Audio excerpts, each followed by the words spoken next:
In our second homework, we're going to be looking at how to build the building blocks, the beginning of geometry. How do we talk geometry? How do we write geometry? What do things mean? So today I'm going to be working questions 11 through 22 from our notes. So let's take a look at question number 11. The first eight questions, so 11 through 18, I'm looking at terms. What is each of these words? The first thing we're going to be looking at is, what is a point? Right? Most of these things you guys are familiar with. You guys know what they are. But let me go into the definition. Let me go over into how they are and how do we write them in geometry. So a point, we know what a point looks like. It looks like a little dot. Now, a point in geometry has no length. I'm not going to say it has to be 1 millimeter wide, right? It doesn't. A point is basically for us to indicate something. In our graphs, we might see multiple points. So what we're going to be doing in geometry, we're going to be labeling them. Let me label the first one A, the second one B, C, and D. I'm going to use letters, and notice I'm going to use capital letters because they're names. Each point has a name. So in geometry, when we're going to graph, we're going to write, we're going to talk about a point, we only use the letter that is using. So for example, I want to refer to point B, I'm just going to write the letter B. Notice that every time I use one letter, I'm referring to a point, right? In this case, I'm referring to point B, which I'm gonna say is this point. If I wanted to talk about point C, I just use the letter C. If I just want to talk about point A or point D or any other point, I'm only gonna use the letter that represent the point. So one letter is just one point. Let's take a look at question number 12. We have heard the word line. And most time people, when I ask people, what's a line? They tend to do this. That's a line. But I'm gonna say not quite. A line, it is straight. So it has to be straight, but the line has to go infinite to each side.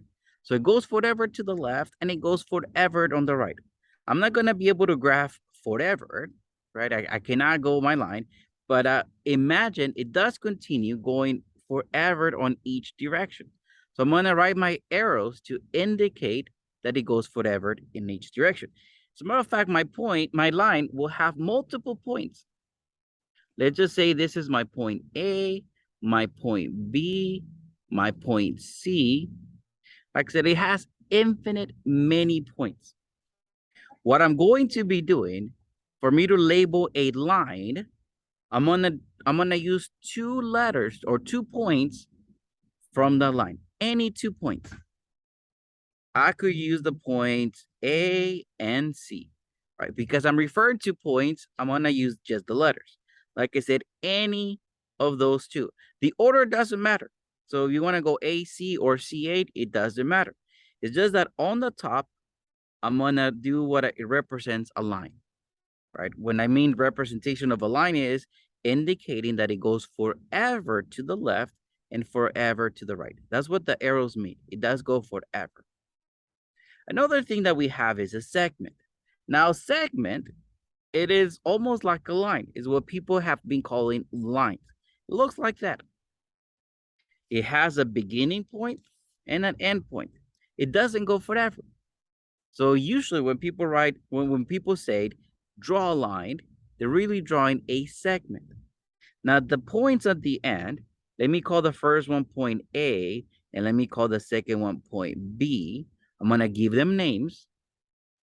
Now this is what we call endpoints. Now the endpoints are very, very important. As a matter of fact, let me draw another point somewhere in between. Let me call this point C. Now the endpoints are very, very important. When I'm gonna name a segment in geometry, when we're gonna name a segment, only use the endpoints. The order doesn't matter, but use the endpoints. For example, I'm gonna use A and B. I could have said BA. Instead of AB, I could have said BA. And on the top, I'm gonna draw a representation of a segment. You must use the endpoints for a segment. When it came to a line, let me come back to number 12. When it came to a line, I said any points. Another example for a line on question number 12, I could have said BA, representation of a line, and that's the same line. All right, for a line, you use any 2 points, any 2. The order doesn't matter. When it comes to segments, you have to use the endpoints. If you come over it and you said, what if I go AC? Let me use red for this case. What if I said AC and do a segment on top? I'm saying it goes from A to C. So in this case, I will be referred only to that. So for a segment, we do use the end points. For a line, any 2 points, but for a segment, the end point. Very important. All right, now when it comes to array is it looks like a line. It's a combination of a segment and a line. So what I mean with that is it does go on forever to one side, but not the other. All right, how does that look like? Let's see. Let's go back to blue. So remember, it goes forever to one side, but not on the other. So I will just come over it as an example. Let me just go like that. And let's say it starts at the point A. And it goes forever on one side, but not the other. That is what we call array. Array, just like a line, just like a segment, it could have many points. Let's say this is point B, this is point C, this is point D, right? It could have many points. The way we're going to name a array, I'm gonna use the end point. So remember on one side, it ends. So in this case, I have to use A. I have to begin with A. Keep in mind, I said I have to use it, but I also emphasize I have to begin. So order matters on array. I have to begin on A because that's the end point, and then any other point on the array, any other. I have choices. I could use point B, point C, point D. All right, I got choices. Because I have choices, I'm going to choose point C, but it doesn't matter. You could say AB, AC, AD. You have to start with A, but for the second letter, any other point. And on the top, I'm gonna draw a representation of array. In reality, what this means is that I start at point A and I go through, right? I don't stop, I go through point C. Notice that's what happened. I start at A and I go through C. Another way I could have written this, I could have just gone the array AB. I start at A and I go through B. I have to start with the A, which is my endpoint. Which other letter do I use? It doesn't matter. All right, let's talk about now what we mean with plane. You guys have heard the word plane. When in algebra, we said coordinate plane. Now, a plane is a flat surface. Let me just do this. It's a flat surface, right? When you guys in algebra, when you guys learn how to plot points, remember there was an x-axis, a y-axis, and in reality, it was a flat surface. And we called it coordinate plane, but that's what a plane is. It's a flat surface that goes on forever on every direction. Right? It goes up and down, right and left, and it goes on forever, right? Imagine again the coordinate plane. In the plane, I could have lines. I could have segments. I can also have rays. They can overlap. There's a ray. I could even just have a simple point. Or I could have anything. If you think about it in algebra, you guys plot in points, you guys plot in lines, you guys plot in segments, right? You guys were plotting things in. So a plane is a flat surface that goes up, down, right, and left infinitely. So it goes on forever. Interesting part is that planes do intersect. Intersect means they cross. Look at your room right now. Look at each of your walls. But in your mind, imagine they go on forever. You got planes. But the planes sometimes intersect. Sometimes they touch each other. Sometimes they don't, right? Think of the roof, right? Imagine you're in the room. Think of the roof, that's a plane, right? It looks flat, it goes on forever. Think of the floor, that's another plane. Those two planes never cross. So we're gonna call those parallel planes. But some planes do cross. Imagine the floor, that's a flat surface, and imagine one of the walls. They will cross, right? You guys can imagine the floor. Let's say it looks like this. And then imagine, I'm gonna say it does go forever. Now imagine one of the walls. It goes like this. But the interesting part, let me do a dotted line, they will intersect. Now, all the points that when we call intersection is where they touch each other, right? All the points of the intersection, when I say that is, imagine all the points that both planes share. I'm gonna use red for this one. If I was to imagine all the points that my planes shared, I will come out with the line.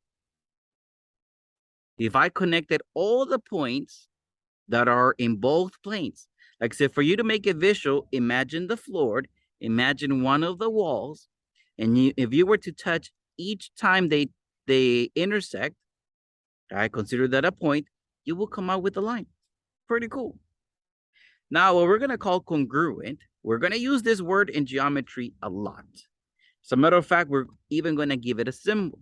The symbol for congruent looked like an equal sign, and then on top, it looks like this, a wiggly thing. Now, very, very important for congruent. Definition of congruent means same shape,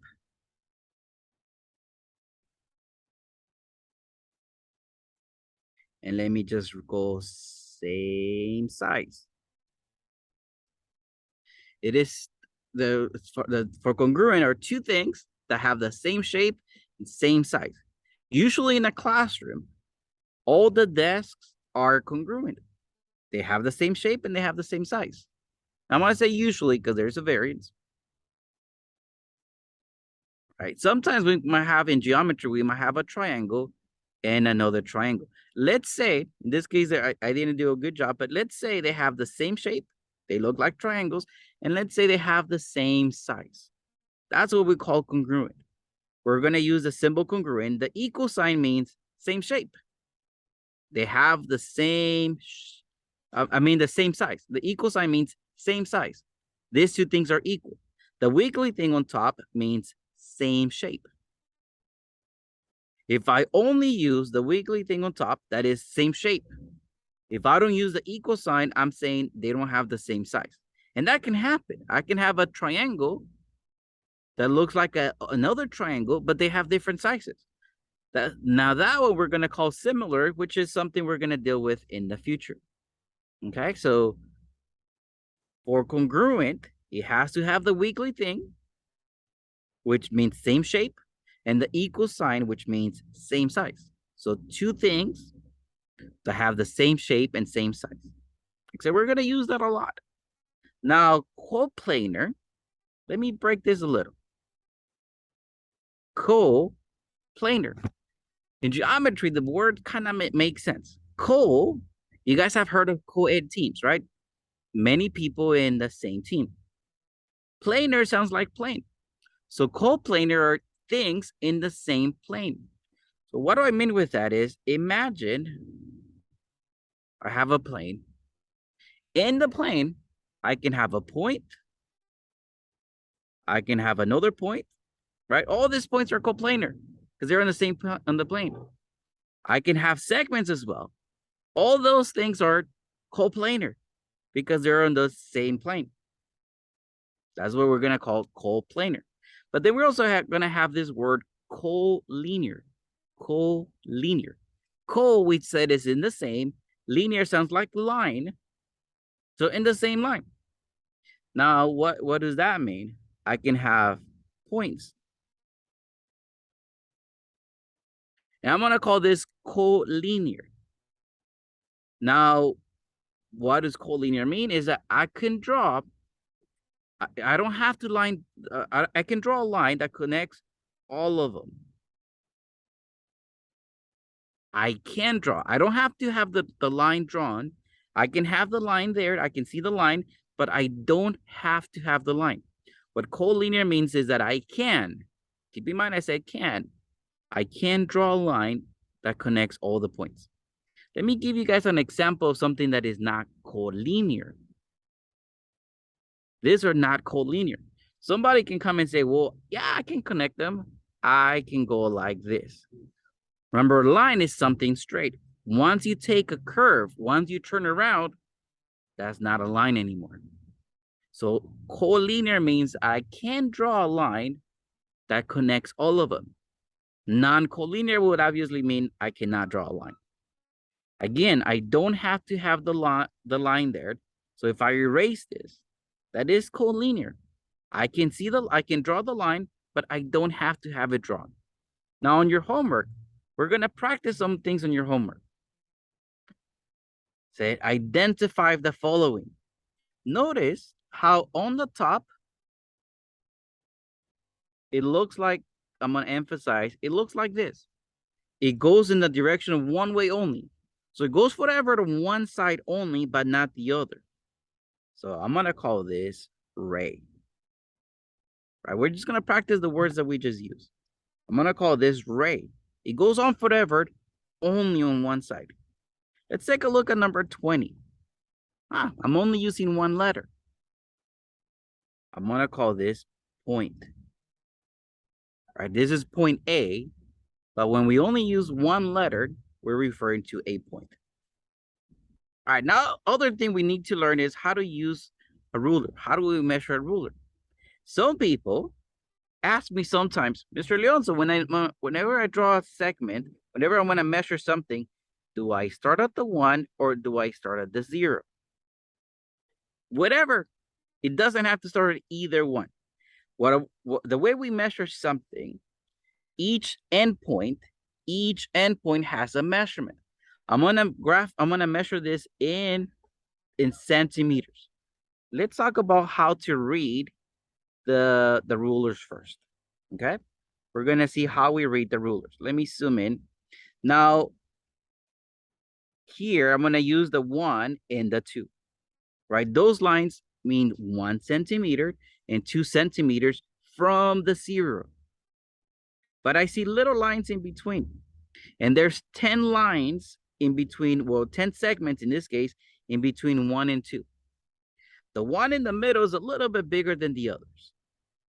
Now, each of those little marks, each of those little segments is 0.1.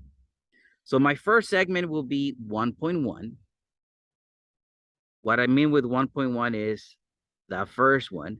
The second one will be 1.2, 1.3, 1.4, and the big one is 1.5, right?